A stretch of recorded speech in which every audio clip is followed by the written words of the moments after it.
Before we start the actual content of this presentation, you should know that this video has been recorded for use in more than one class.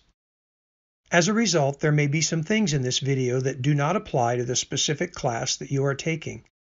Please just consider that an added bonus at no extra charge. This particular presentation will do analysis for a go, no-go decision for a new project.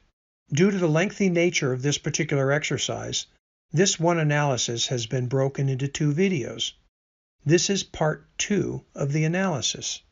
I should also add that the formats have been pre-entered into this video to save time on the video. You most likely won't have that luxury if you were doing this in the real world. So let's get started. As I say in all my videos, the uses and workings of these tools and principles are explained in your textbook or on the web. These videos are just to show how to calculate the numbers and to show in what format the numbers are usually presented. As you can see on the screen in front of you, the data has already been filled in through most of the part 3 of the analysis. That was done on the previous video. Please again recognize that this is just one example of this kind of analysis, and to a large extent, it has been simplified to keep this video from running too long and becoming too complex. In a real world, there could easily be additional fixed costs or other factors involved in the decision. The basic format shown here and also in many accounting and finance textbooks is a good start. But lines could easily need to be added to reflect other factors. The numbers that have already been entered were covered in the Part 1 video for this analysis. To proceed, the expenditure for equipment needs to be entered. Highlight the workbook cell in the Year 0 column next to equipment purchases. Type in an equal sign and a minus sign. Highlight the $57,000 and press Enter. Notice that in Part 3, this is a minus. That reflects cash out and will be critical in the formulas that will be entered below. Finally, to finish entering the body of the cash flow, highlight the workbook cell to the right of salvage value in the Year 4 column and type an equal sign. Press the Page Up key, highlight the $1,500 and press Enter. Next, highlight the workbook cell under the $1,500, type in an equal sign and a minus sign, highlight the $1,500, type in an asterisk denoting multiplication, highlight the 34% directly up in the Part 2 of the analysis, and press Enter. Before the analysis numbers have been requested can be calculated, the project net cash flow line needs to be completed. This is an easy one.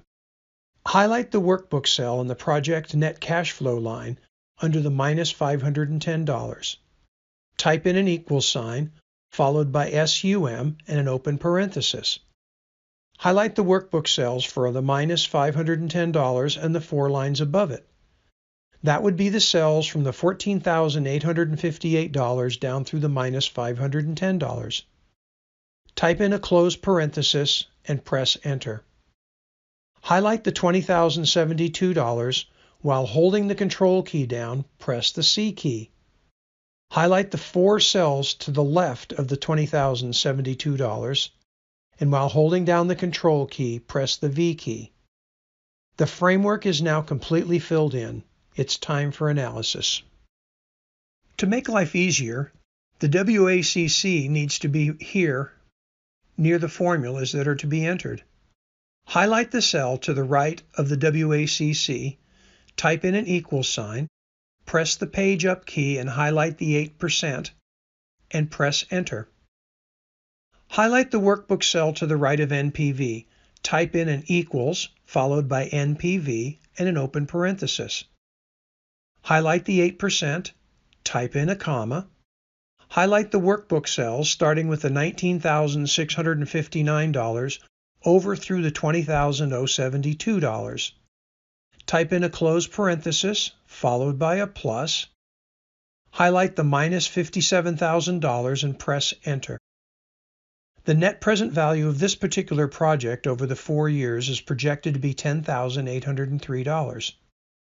That sounds like a good amount of money, but there is more analysis to do before a decision is made. Highlight the workbook cell to the right of IRR.